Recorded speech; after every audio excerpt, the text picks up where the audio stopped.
오늘 우리에게 주시는 하나님의 말씀은 갈라디아서 2장 20절의 말씀입니다. 신약성경 304면에 있습니다.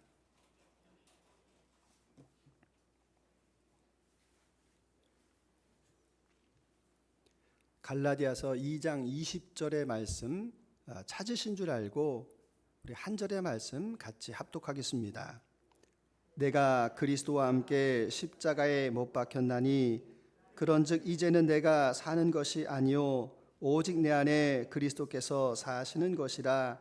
이제 내가 육체 가운데 사는 것은 나를 사랑하사 나를 위하여 자기 자신을 버리신 하나님의 아들을 믿는 믿음 안에 사는 것이라. 아멘. 여러분 무더운 날씨 어떻게 잘 지내셨습니까? 간밤에 잘 주무시는지 궁금하기도 합니다. 저는 여러분들께서 기도 많이 해주셔서 청주에 있는 여자 소년원 성교학교 3일 다녀왔습니다. 아이들이 한 100명 정도, 원래 수용하는 시설보다 더 많아지는데 앞으로도 더 많아질 것 같다라는 그런 이야기를 들었습니다. 성경학교 마치고 또 제가 잘한 일이 한 가지가 있습니다. 저희 아버지하고 오래간만에 목욕탕에 가가지고 등을 밀어드렸습니다. 저희 아버지가 얼마나 좋아하시는지 돌아오는 길에 목회도 등 밀어드리는 목회해야 되겠다. 여러분 가려운 곳 있으면 꼭 말씀해 주시기 바랍니다. 기도하겠습니다. 사랑과 은혜의 주님 감사합니다. 무더위 가운데에서도 우리가 사모하는 마음으로 이 자리에 나왔습니다. 사람의 생각과 말들은 다 제하여 주시고 오직 주님께서 들려주시는 귀한 음성이 전하는 자와 듣는 자 모두에게 넘쳐나게 하여 주시옵소서. 감사드리며 예수님의 이름으로 기도드립니다. 아멘. 자, 여러분이 처음에 낯선 곳을 갔습니다. 그래서 낯선 사람을 만납니다. 그럼 그 사람에 대해서 궁금합니다. 뭐가 제일 궁금합니까? 저 죄송한데 나이가 어떻게 되세요? 고향이 어디세요? 이런 거 물어보지 않습니까? 근데 믿음의 사람이 이렇게 만났습니다. 그럼 뭐가 궁금하겠습니까? 섬기시는 교회가 어디세요? 직분은 뭔가요? 이렇게 물어봅니다. 근데 여러분 믿음의 사람이 정말 이렇게 표면적인 것도 중요하지만 정말 물어보고 나 스스로도 질문해야 되는 게 있습니다. 그것은 내가 거듭났는가? 본 어게인. 내가 정말 거듭났는가? 왜냐하면 거듭난 사람은 우리 내면이 변화되어진 사람이기 때문에 그렇습니다. 오늘 이 갈라디아서의 말씀 가운데에서 사도 바울이 그 이야기하는 겁니다. 이 갈라디아서는 사도 바울이 3차 전도여행하는 가운데에서 에베소 지역에서 이 서신을 기록합니다. 이제까지 1차, 2차, 3차를 통하여서 바울은 외면적이고 사역적인 것에 관심이 많았습니다. 그래서 내가 세상을 어떻게 바꿀까? 이게 사도 바울의 중심 사상입니다. 그런데 이제 점점 복음을 전하는 가운데에서 바울이 우리가 복음을 전하는 것도 중요하지만 내가 믿음의 사람으로서 하나님 앞에 서 있는 단독자로서 나의 내면이 중요하구나라는 것을 그가 깨닫습니다. 그래서 그가 깨달은 것이 십자가의 도를 깨닫고 정말 내가 믿음의 사람이 싸워야 될 것은 바로 나의 내면에 있다. 이것을 이야기하고 오늘 갈라디아서 2장 20절에서 자기의 신앙을 고백하고 있습니다. 그 고백의 첫 번째는 내가 그리스도와 함께 십자가에 못 박혔다. 이렇게 고백합니다. 여러분 우리가 바울을 보시게 되면 이 바울은 지성과 열성의 사람입니다. 그런데 이 바울에게 아주 충격적인 사건이 발생하는데 그 다메섹 도상에서 자기가 박해하고 있는 예수님을 만나게 됩니다. 그리고 나서 깨달은 게 바로 십자가의 도를 깨닫습니다. 여러분 이 십자가의 도라고 하면 길도자를 쓰는데 그 십자가의 진리, 십자가의 생명 이렇게도 우리가 해석을 할 수가 있는데 이 십자가의 도에 있어서 가장 중요한 것이 무엇인가 하면 여러분 그것은 정말 죽음이 와도 변하지 않는 그 진리를 바울이 깨달았다라고 이야기합니다. 그 십자가에서 예수님의 십자가에서 내 목숨과도 바꾸어도 아깝지 않은 내 그 진리를 만났다라고 말하는데 여기에서부터 이 스캔들이라고 하죠. 스강달이라고 하는데 문제가 한 가지가 발생합니다. 여러분, 십자가라고 하는 것은 다 아시는 것처럼 페니키아에서 만들었습니다. 이게 얼마나 이 집권자들에게는 쓸모가 있는 건지, 이 십자가형이 너무너무 끔찍한, 인류가 개발한 이 고안한 그 형틀 가운데서 가장 잔인한 겁니다. 그래서 이 십자가가 사람들에게는 경기를 일으킬 만한 정도의 그런 형벌입니다. 그래서 이 수많은 사람들이 십자가에 못 박혔는데 왜 하필 바울은 그 예수님의 십자가에 딱 꽂혔겠습니까? 그 예수님에 대해서 바울이 알고 있습니다. 하나님의 아들, 혈통으로는 다윗의 자손, 그리고 베들레헴의 마구간에서 태어났고 나사렛에서 목수를 하였고 예루살렘에 와서 십자가에 달려 돌아가신 분. 그러니까 그 십자가를 쭉 보니까 어떻습니까? 하늘에서부터 계속해서 낮아지더라는 겁니다. 자기를 다 버리고 하나님의 그 영광의 자리를 다 버리고 가장 낮은 자리에 오셔서 자기와 같은 죄인을 위하여서 스스로 달린 것이 바로 십자가다라는 것을 바울이 깨달았습니다. 그래서 이 십자가가 일반 사람들, 그 가장 끔찍한 형벌을 당하는 사람들에게는 미련하지 않습니까? 근데 은혜를 받고 나니까 정말 하나님 앞에서 그 예수 그리스도를 통하여서 거듭나고 보니까 그 십자가가 바로 하나님의 능력이었다. 그가 이렇게 고백을 합니다. 근데 여기서 보시게 되면 지혜를 말하고 총명을 말합니다. 근데 십자가하고는 아무런 관계가 없습니다. 여러분, 우리가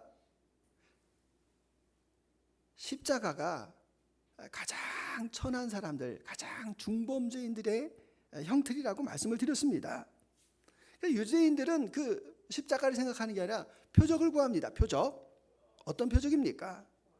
지금 우리 민족이 그 로마의 압제 아래에 있습니다. 그러니까 보내시기로 한 메시아가 오셔서 적어도 좀 백마를 타고 오면 좋지 않겠습니까? 멋지게 백마를 타고 오셔서 수많은 천군과 천사와 함께 나타나서 그 로마를 물리치고 드디어 이 민족 가운데 자유와 해방을 가져다 주시는 그분을 기다리니까 표적이 필요한 겁니다. 그런데 이 또 헬라인들에게는 다른 생각이 있습니다. 그리스 지역에게는 철학이 발달해 가지고 동양에서는 가장 이상적인 사람을 군자 이렇게 말하는데, 그리스 지역에서는 이 로고스, 지혜의 사람을 가장 으뜸으로 칩니다. 그래서 플라톤의 철학 가운데 보면 이 철인 정치라는 게 나오는데, 이 지혜가 충만한 사람이 이 다스리는 땅이 가장 복되다, 이런 생각을 가지고 있습니다. 그런데 바로 그 로고스, 지혜의 원천이 되시는 예수님, 요한복음 1장 1절에 태초에 말씀이 계시니라, 그 말씀이 하나님과 함께 계셨으니, 그 말씀이 바로 로고스입니다.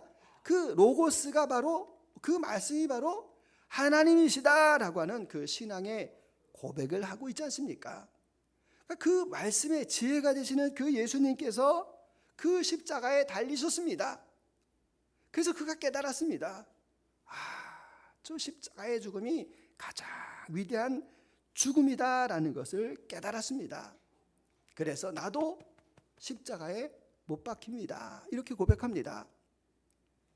이게 죽는다는 얘기입니다. 내가 십자가에서 나도 예수님과 같이 죽겠습니다. 근데 여러분, 죽는 게 쉽습니까? 뭐 어떤 사람은 그 정말 재수가 없어가지고 급발진하는데 깔려가지고 갑작스럽게 자꾸 하시는 분도 있습니다. 근데 이 생명이라는 것이 워낙 이렇게 우리가 이야기하는 것처럼 강인하지 않습니까?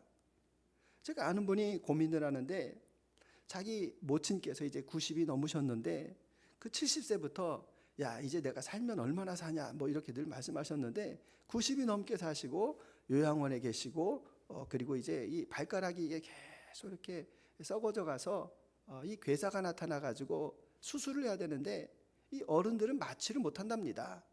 그래서 그 아픈 상태로 이렇게 살아가셔서 그 어머니가 나 이제 사는 건 의미가 없다 해가지고 요양원에서 곡기를 끊었는데, 요양원에서 곡기를 끊는다고 그게 됩니까? 계속 이렇게 영양을 공급해가지고 사시는데 자기도 너무 안타깝다, 이런 그런 이야기를 들어봤습니다. 그러니까 이 죽음이라고 하는 것이 인생의 마지막이고 생명이 없어지는 것을 우리는 죽음 이렇게 말합니다. 그래서 이 죽는다라고 말하는 것은 내가 사라져 버리는 겁니다. 그래서 여러분, 우리가 신앙에 있어서도 내가 사라져야 됩니다.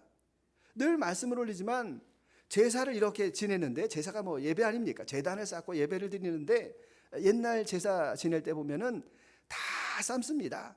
고사리도 삶고 시금치도 삶고 나물도 삶고 닭도 삶고 조기도 삶고 부새도 삶고 다 삶습니다. 그러니까 살아있는 건 안 올립니다. 아유, 우리 어르신이 옛날에 상추 좋아했는데 요새 철도 좋으니까 상추쌈 싸 드세요 하고 상추를 이렇게 해서 뭐 여러분 그 이빨 쑤시개로 해가지고 꽂아가지고 제사 지낸 집 봤습니까? 제사를 드린다라는 것은, 섬긴다라고 하는 것은 죽는 겁니다. 우리가 하나님을 섬긴다라고 하는 것도 우리 자신이 다 죽는다, 이것을 말합니다. 그래서 바울은 내가 그리스도를 아는 것이 세상에서 가장 고상하다 이렇게 말하지 않습니까? 그래서 바울의 고백 가운데에서 내 모든 것을 다 잃더라도 다 배설물로 여기는 것은 내가 그리스도를 얻기 때문이다라고 고백합니다. 이 세상에서 자기가 취하였던 그 모든 영광, 그 세상의 자랑, 그 모든 능력이 다 배설물이었다라고 고백을 하고, 그 배설물을 통하여서 그 그리스도를 내가 얻기 때문에 나는 날마다 죽노라라고 그가 고백합니다. 그래서 우리의 신앙이라고 하는 것은 내 자아가 산산이 깨어지고 날마다 죽는 것임을 여러분 믿으시기를 바랍니다.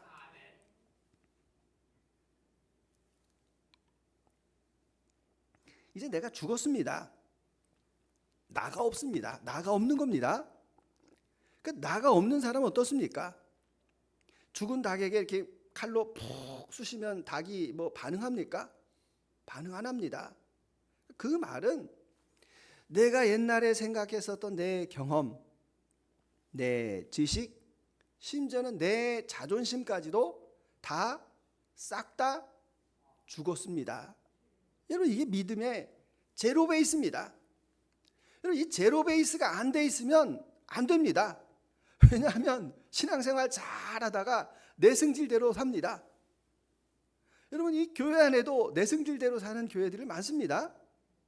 그래서 미국의 어느 교회가 이 강대상, 이제 강대상을 좀 바꿨으면 좋겠습니다, 이렇게 이야기했는데, 이 강대상이 또 이게 누가 또 사다 놓으신 분이 있지 않습니까? 역사성이 있지 않습니까? 우리가 교회가 새롭게 되는 것도 좋지만 우리가 전통을 지켜야 됩니다. 이래가지고 이 새 거로 바꾸자는 사람들하고 안 된다, 전통을 싸웠습니다. 계속. 그래서 안 되겠습니다. 그럼 우리 투표합시다. 그래서 공동의회를 열어서 투표했는데 아슬아슬한 차이로 바꿉시다가 이겼습니다. 그러니까 안 바꿉시다 이 편에서 화딱지가 나가지고 우리 다 나가자 해가지고 우르르 나가가지고 교회를 개척을 했답니다. 그리고 나서 그 교회도 2년 만에 문을 닫고, 그리고 바꾼 교회는 11년 만에 문을 닫고. 잘하는 일 아닙니까? 주님의 교회를 두 쪽을 내고. 자아가 안 죽어서 그렇습니다. 여러분, 강대상이 헌거면 어떻고 새거면 어떻습니까? 드려지는 그 마음이지, 하나님께서 여러분 꿈속에 나타나셔가지고 야, 강대상 이게 뭐냐? 차 좀 바꿔라 라는 것처럼 강대상 좀 바꿔라 라고 말씀하셨습니까? 근데 내 고집과 내 자아 때문에 그 하나님의 금쪽 같은 그 몸을 동강을 내가지고 분열하고 망하는 것이 내 자아가 죽지 않았기 때문에 그와 같은 일이 벌어진다라는 겁니다. 그래서 우리는 예수님과 연합하기 위해서 전제가 있습니다. 여러분, 그 전제는 무엇인가 하면 고린도전서 15장 20절에 나오는 말씀과 같이 예수님께서 죽은 자 가운데에서 부활하셔서 잠자는 자들의 첫 열매가 되셨다. 그러니까 뭡니까? 그 사람들이 죽어 있을 때 부활하는 거지, 죽지도 않은데 부활이라는 말이 가능한 겁니까? 아니, 죽지도 않았는데 무슨 부활입니까? 그러니까 내가 안 죽었는데 예수님의 부활이 왜 필요합니까? 내가 죽어야지만 예수님의 부활이 그 생명이 내 안에서 연합을 한다는 겁니다. 그래서 우리가 늘 사도신경 이렇게 고백하지 않습니까? 사도신경 고백하는데 여기 뭐라고 나옵니까? 이 고백 가운데서 장사된 지 사흘 만에 다시 살아나셨으면 이렇게 안 나옵니다. 뭐라고 나옵니까? 죽은 자 가운데서 다시 살아나셨다. 그러니까 그 회중들이 고백을 할 때에 내가 죽어야지 예수님께서 부활하시는 거지, 예수님 우리가 죽지 않았는데 부활을 일으킬 수가 없지 않습니까? 그러니까 신앙의 가장 기본 전제는 내가 죽는 겁니다. 내 자아가 죽고 내 자존심과 내 고집이 죽는다. 이게 바로 신앙의 전제임을 우리에게 말씀하고 있습니다. 세례가 뭡니까? 세례, 물속에 푹 들어갑니다. 우리 약식 세례이긴 하지만 내가 죽었다라는 겁니다. 죽었다가 다시 부활했다라는 의미가 바로 세례고, 그 죄인이 주님과 연합합니다. 이게 바로 세례의 의미가 됩니다. 그래서 우리는 어떻게 주님과 연합할 수가 있습니까? 그의 죽으심과 같은 모양으로. 예수님이 십자가에 달렸습니까? 나도 십자가에 달렸습니다. 그분이 부활하셨습니까? 나도 다시 부활합니다. 이게 바로 연합이다라는 것을 말씀합니다. 이 연합의 가장 큰 근거가 무엇인가 하면 바로 예수님께서 다 이루었다라고 말씀하시는 데 있습니다. 예수님께서 저의 모든 죄, 우리의 모든 죄가를 다 담당하시고 십자가에 달려 돌아가셔서 여러분의 죄가, 우리의 모든 죄가가, 우리의 모든 과거의 상처가, 우리의 과거의 모든 눈물과 이 모든 것이 다 십자가에서 다 끝났다라는 겁니다. 영국의 유명한 설교자였던 마틴 로이드 존스 목사님이 이런 이야기를 합니다. 그것은 무엇인가 하면 다 끝났다, 다 끝났다, 그리스도의 피가 우리를 다 덮어주셨다, 이렇게 고백할 때 우리의 삶 속에 새로운 역사가 나타난다라고 말씀하고 계십니다. 그래서 우리가 이제까지 경험해보지 못한 놀라운 역사들이 그 부활의 생명으로 나타나게 됩니다. 그래서 이 부활의 생명으로 우리가 이제 살아가는데 그게 무엇인가 하면, 여러분 제가 가깝게 지내는 목사님이 요즘에 주식 투자를 합니다. 그래가지고 최근에 100불의 이 소득을 얻었다 이렇게 말씀하십니다. 그래서 제가 물어봤습니다. 아니 목사님, 주식 해가지고 이 경건 생활하고 그리고 또 헌금 생활하고 이게 가능합니까? 이렇게 물어보니까 그 목사님이 그렇게 얘기합니다. 뭐 제가 선교 헌금도 다 보내고 뭐 다 이렇게 교회 다 하고 남는 돈을 조금씩 이렇게 은행에다가 이렇게 넣는데 그 돈을 이제 좀 바꾸어서 넣는 게 좋겠다. 그래서 막 저한테 막 돈의 속성 뭐 이런 책도 권해 주셔가지고 저도 조금 읽어봤습니다. 그랬더니 뭐 투자가 요즘은 이런 개념입니다. 뭔가 하면 내가 돈을 못 버니까 돈을 잘 버는 내 친구 있지 않습니까? 애플이라는 친구가 돈을 잘 버니까, 그리고 또 구글이라는 친구가, 엔비디아라고 하는 친구가 돈을 잘 버니까 여기 내 돈 좀 맡길 테니까 네가 대신 돈 좀 벌어줘. 이런 개념이 투자다. 그러니까 친구, 돈 잘 버는 친구를 사귀는 거다. 이렇게 이야기를 합니다. 그래가지고 저도 주식을 투자해야 되나? 이런 생각이 들기도 하지만 여러분 어떤 우리가 기준이 필요합니다. 이 주식을 해야 되지 말아야 되지 어떤 기준이 있는데, 그리스도인들이 이제 살아가는 기준이 무엇인가 하면 첫 번째는 이제 거듭난 사람은 말씀으로 사는 겁니다. 내가 부모님에게 그 집을 좀 바꿔드려야 되나 말아야 되나, 여러분 고민하실 필요가 없습니다. 성경에 뭐라고 이야기합니까? 내 부모를 공경하라. 여러분 그거 가지고 고민할 필요가 없습니다. 내 마음 가운데 내 부모님이나 내 이웃을 사랑하는 선한 일이 있다면 하십시오. 기도 크게 안 하셔도 그것이 하나님의 말씀이다라고 하면 여러분 그대로 실행하시면 됩니다. 기도하는 가운데에서 괜히 선한 뜻이 꺾여지는 경우도 있기 때문에 마음 가운데 감동이 올 때 여러분 그대로 즉시하시는 것이 좋습니다. 또 그 다음에는 또 무엇인가 하면 여러분 덕을 세우는 게 있습니다. 두 번째 기준은 덕이라고 말하는 게 뭐냐면, 제가 자동차를 바꾸는 게 좋겠습니까? 안 바꾸는 게 좋겠습니까? 저도 자꾸 자동차를 바꾸라고 그래가지고 바꿀까 생각하다가 그래도 60 넘어서 바꿔야 되겠다. 60 넘어서 조금 큰 차 타야 되겠다. 뭐 이런 생각을 합니다. 여러분 이게 무슨 말인가 하면 사도 바울이 내가 덕을 세우기 위하여서 고기를 먹지 않겠다. 우상에게 바쳐진 고기를 먹지 않겠다. 먹어도 됩니다. 모든 것이 다 가하다고 예수님께서 말씀하셨는데 근데 내가 그 고기를 딱 먹는 순간 믿음 없는 사람이 저거 우상에게 바쳐진 고기인데 저걸 먹네? 저 사람 우상 숭배자야? 이렇게 시험 들까 봐 나는 그 사람이 시험 들면 내가 평생 먹지 않겠다. 여러분 이게 바로 바울이 세웠던 기준입니다. 또 한 가지 기준이 있습니다. 그건 개인적인 경건입니다. 개인적인 경건이라고 하는 것은 예전에 제가 영국에서 성경 공부가 다 끝났는데 영국 교인들이 와인을 마시는 겁니다. 이렇게 저보고 한 잔 마시라고 하는데 제가 먹었겠습니까? 안 먹었겠습니까? 지금 같으면 혹시 마실 수 있습니다. 근데 그때만 해도 제가 전도사 때라서 믿음이 충만해가지고 어떻게 와인을 마실 수 있냐고 해가지고 포도주스 주세요 해가지고 포도주스를 마셨습니다. 그러니까 그것은 내 개인적인 경건을 위해서 내가 스스로 지켜가는 것, 여러분 이것이 바로 믿음의 사람들이 가져야 되는 그런 기준입니다. 그러니까 이전에는 술 한잔 하세요 그러면 분위기 봐가지고 그래 이 사람하고 좋은 관계를 맺어야 되니까 한 잔 마셔 뭐 이러면서 내 기준으로 마셨습니다. 근데 또 어떤 사람이 술 한 잔 맞으세요. 저 교회 다녀서 안 마셔요. 뭐 이러면서 내 마음에 안 드는 사람하고는 여러분 딱 그 기준을 세우는 그 내 기준. 여러분 그것을 다 버리라는 것입니다.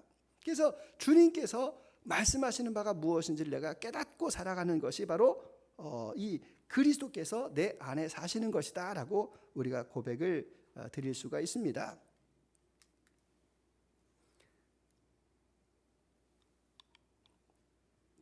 그래서 이제부터는 어떤 삶입니까? 나를 위한 삶이 아니라 나를 위해서 자기 자신을 버리신 하나님의 아들을 믿는 믿음 안에 사는 것이다 이렇게 고백을 합니다.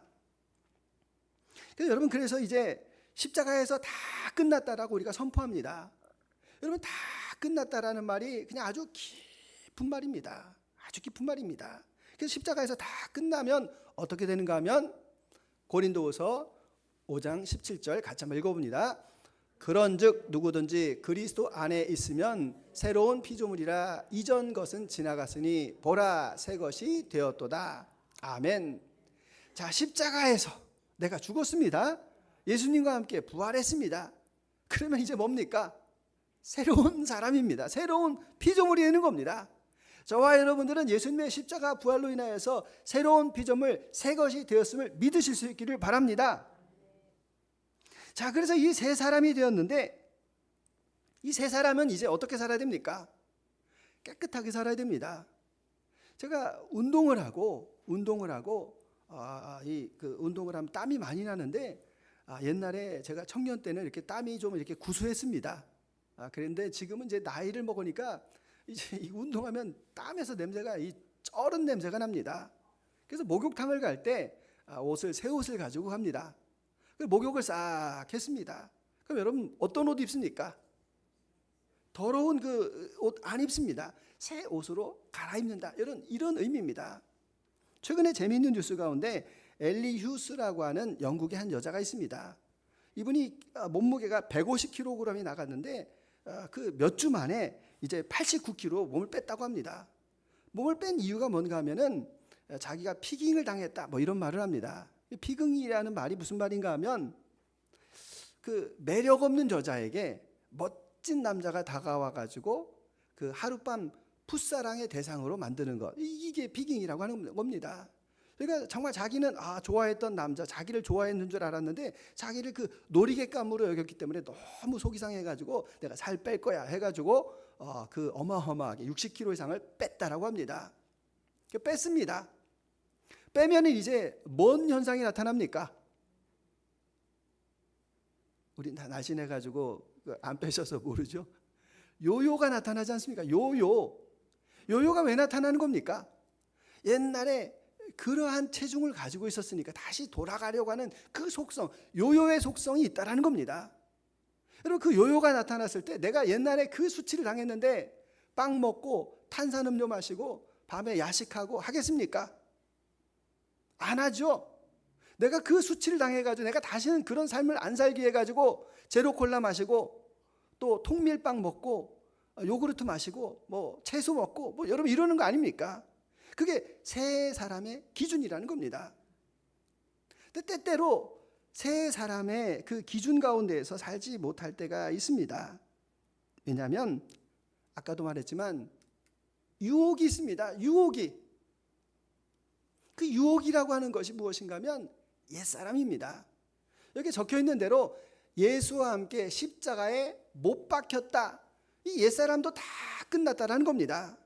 그런데 그 옛사람의 흔적이 우리 안에 남아 있습니다. 그래서 그 옛사람이 행위를 벗어버려야 된다. 뭐 어떤 말인가 하면 여러분 최근에 그 트로트 뭐 많이 열풍이 불지 않습니까? 그래서 어떤 분이 자기 엄마가 임영웅을 너무 좋아해가지고 그 임영웅 티켓을 사줬다고 합니다. 저도 임영웅 노래 들으면 사랑아 왜 도망가 뭐 하면서 있지 않습니까? 수줍은 아이처럼 뭐 하면서 야 정말 잘 부르기는 해요. 근데 그 엄마가 임영웅 콘서트를 갔다 오더니 막 울더랍니다. 그래서 딸이 깜짝 놀라서 엄마 왜 울어 그랬더니 글쎄 우리 영웅이가 학창 시절에 이 기계로 여기 얼굴을 찧어가지고 상처를 입었는데 그 어린 것이 얼마나 아팠겠냐면서 엄마가 막 울더라는 겁니다.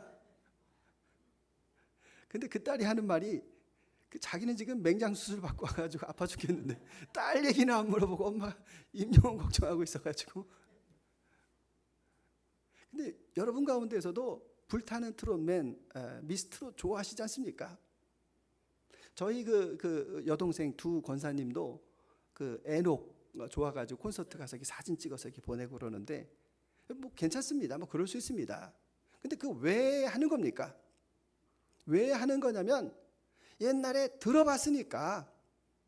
저도 사실은 목회자지만 옛날에 들었던 가요들이 있습니다. 그래서 제가 이문세 씨를 좋아합니다. 뭐 여러분 저도 이문세 콘서트 한번 가보고 싶은데 혹시 제가 콘서트 가가지고 카메라에 나와도 여러분 당황 안 하셨으면 좋겠습니다. 좋아할 수 있습니다. 옛날에 들었으니까. 근데 거기에 빠진다. 이게 문제입니다. 이게 빠져가지고 그 나이 드신 분이 그 파란 티 입고 머리에 뭐 이거 쓰고 풍선 달고 가가지고 막 너무 좋아요. 막 여러분 이거 문제가 있습니다. 그 옛사람의 옛날의 그 습관 가운데서 벗어나지 못했기 때문에 그렇습니다. 그 옛사람이 있는데 그 옛사람이 계속해서 우리를 이렇게 그 믿음 안에서 이렇게 끌어내리려고 합니다. 그렇기 때문에 우리에게는 뭐가 필요한가 하면은 구습을 따르는 그 옛사람을 벗어버리라라고 말씀합니다.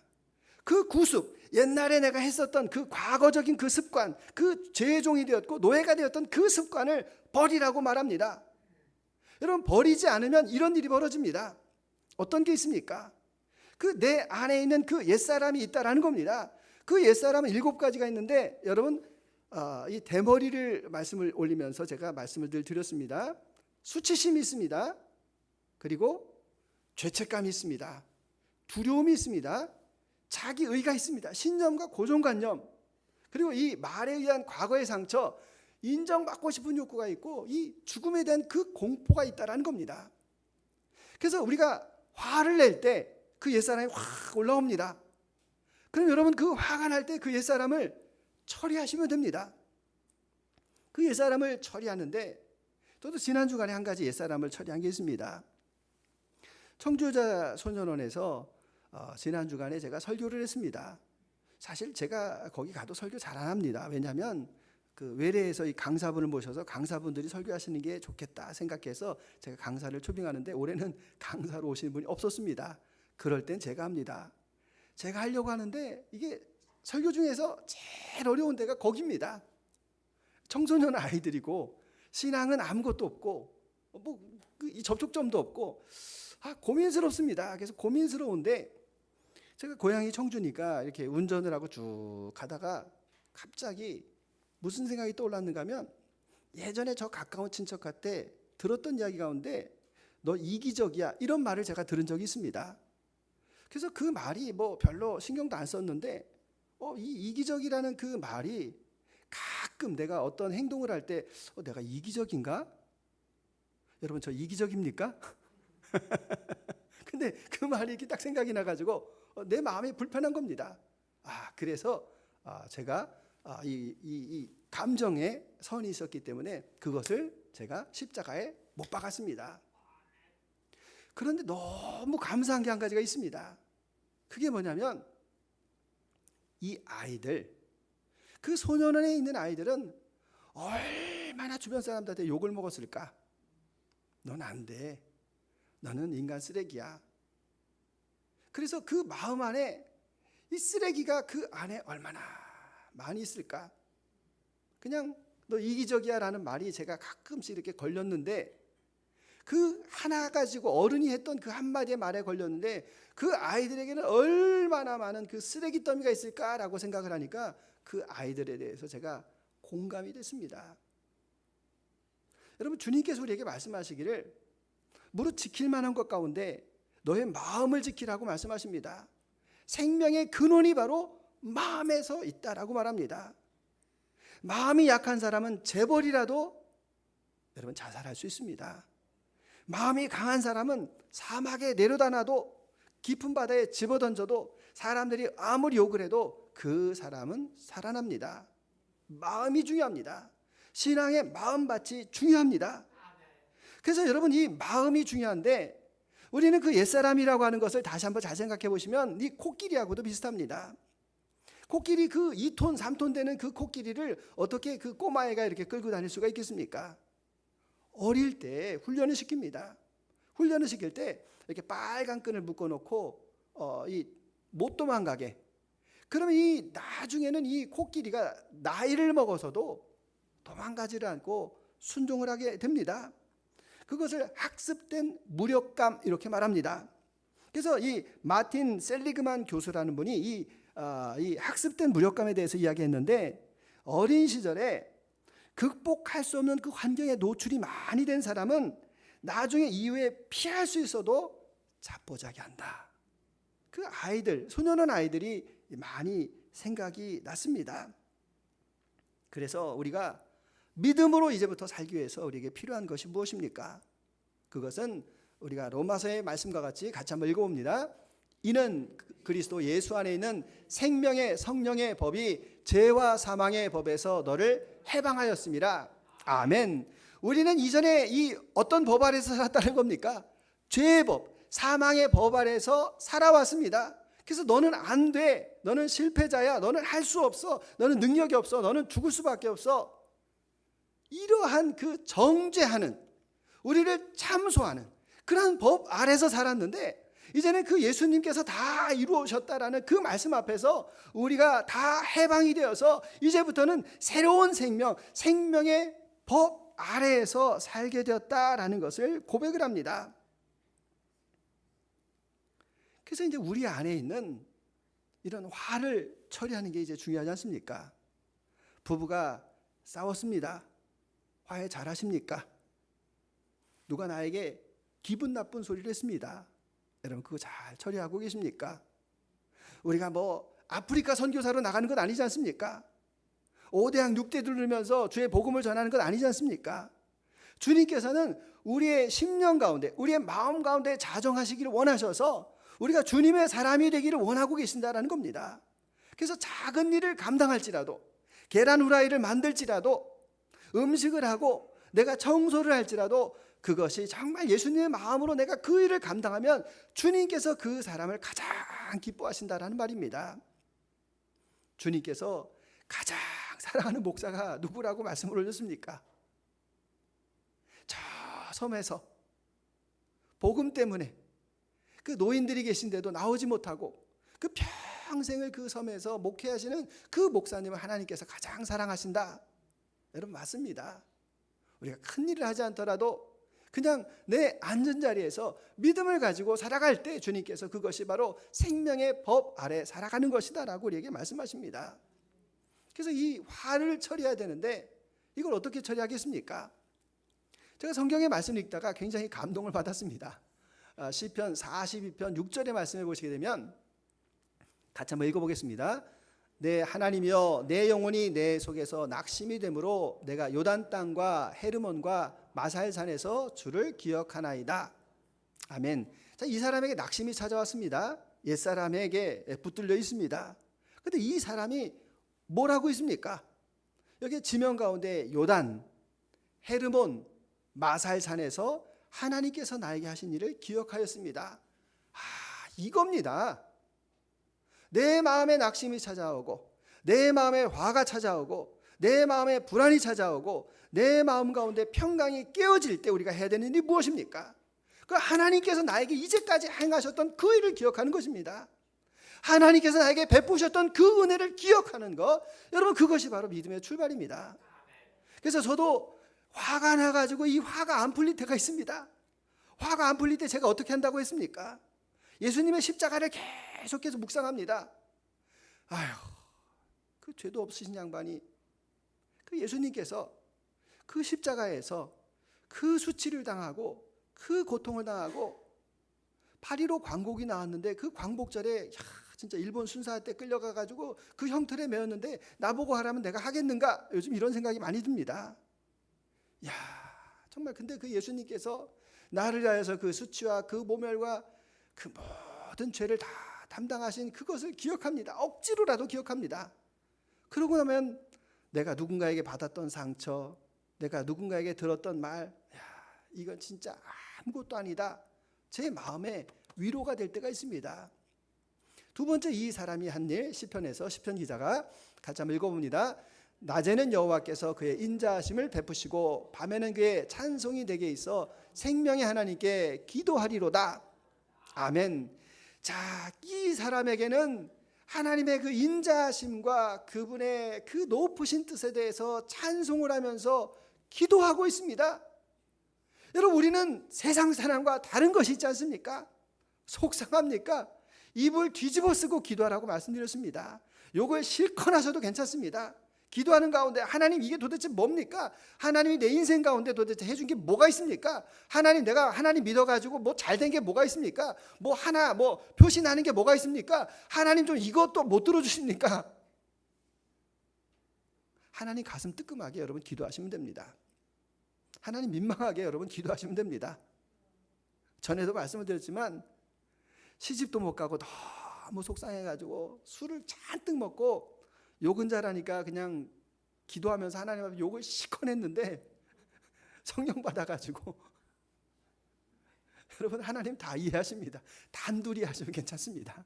남 앞에 하시지 말고 하나님 앞에 가가지고 욕을 하셔도 괜찮고 하나님 도대체 내 인생 가운데 뭐 티끌만큼 해준 게 뭐가 있습니까?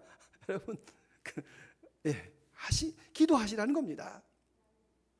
그럴 때 어떤 일이 벌어집니까? 여기서 보시게 되면 그런즉 나의 하나님의 제단에 나아가 나의 큰 기쁨의 하나님께 이르리이다. 그가 마음 가운데 고통이 있었습니다.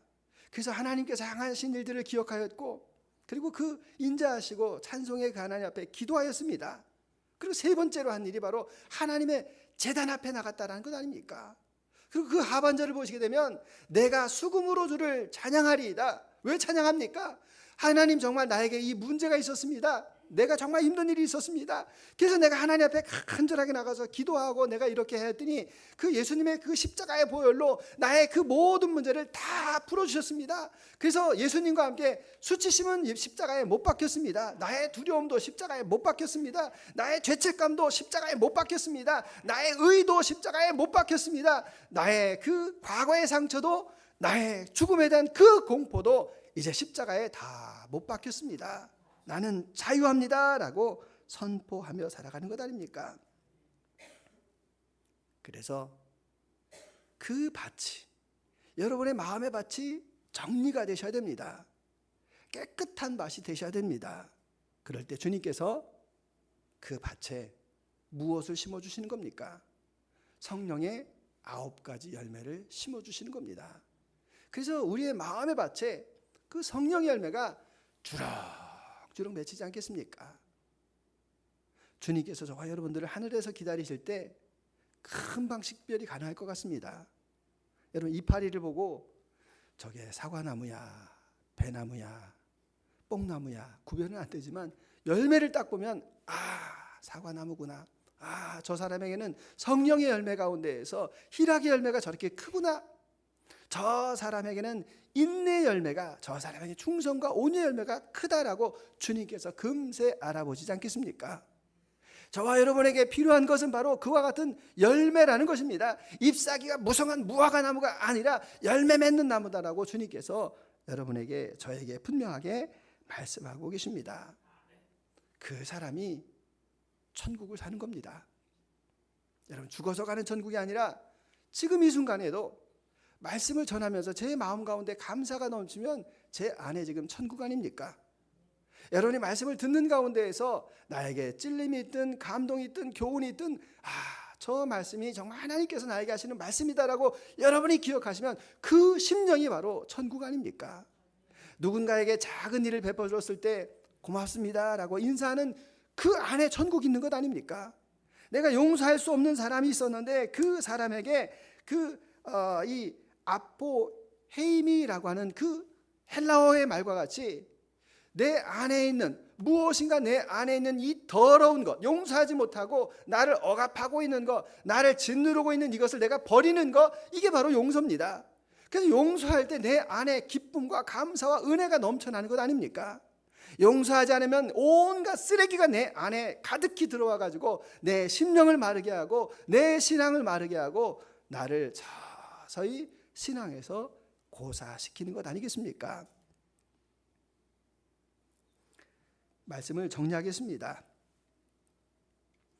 여러분, WHO라고 세계 보건기구가 있습니다. 거기에서 예전 통계인데 그 저개발 국가 아이들은 물이 부족해가지고 씻지를 못한다고 합니다. 손을 씻지를 못해가지고 1년에 죽는 아이들이 250만 명이라고 합니다. 그러니까 에이즈로 죽는 사람보다도 이 제대로 씻지 못해서 죽는 사람이 더 많다. 그래서 그 손만 제대로 씻어도 50% 아이들이 살아날 수 있다라고 말합니다. 우리 코로나 때 얼마나 손을 잘 씻었습니까? 여러분, 똑같습니다. 우리 마음 가운데도 이 손을 닦는 영성이 필요합니다. 손을 닦는다라고 하는 것은 내 마음 가운데 들어오는 쓰레기가 있습니다. 기분 나쁜 말, 그래서 그 기분 나쁜 말을 용서하지 않고 그대로 받아들입니다. 섭섭한 말, 이거를 십자가에 처리하지 않고 내 안에 계속해서 쌓아둡니다. 그래서 내 마음 가운데는 차곡차곡 쌓여있는 그 슬러지, 쓰레기가 내 안에 많이 있다는 겁니다. 그러니까 감사가 나오지도 않고 사랑할 수도 없고 용서할 수도 없는 그러한 죄책감이 우리 안에 가득히 쌓여있다는 겁니다. 여러분, 그것을 발견하실 때, 심지어는 그것이 나를 기분 나쁘게 하는 그 말이 지금 내 귀에 들릴 때 여러분, 그것을 십자가에서 처리하시는 겁니다. 그래서 내 안에 들어오지 않게 하시고 내 안에 화가 났을 때 여러분, 그것을 생명일기를 통하여서 그 7가지를 어떤 그러한 옛사람인가를 알고 그것을 십자가에 못 박는 겁니다. 그래서 우리의 삶이 계속해서 예수님을 닮아가고 우리의 삶이 계속해서 예수님의 생명으로 살아가실 수 있기를 소원합니다.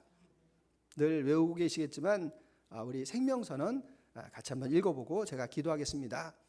나는 예수님과 함께 십자가에 못 박혀 죽었고 장사되었고 부활하여 새 생명으로 살고 있다. 사랑합니다. 감사합니다. 용서합니다. 다시 한번요. 나는 예수님과 함께 십자가에 못 박혀 죽었고 장사되었고 부활하여 새 생명으로 살고 있다. 사랑합니다. 감사합니다. 용서합니다. 그와 같은 삶이 가득하시기를 소망합니다. 하나님, 감사합니다. 십자가, 그것이 없었다면 우리는 어떤 삶을 살고 있겠습니까? 그 죄악의 쓰레기 더미에 파묻혀서 그 죄악으로 인해서 그 죄악불이 영원히 타고 있는 지옥불을 살았을 것입니다. 그런데 긍휼에 풍성하신 그 예수님의 사랑으로 십자가의 은혜를 알게 하시고 나도 예수님과 함께 십자가에 못 박혔습니다.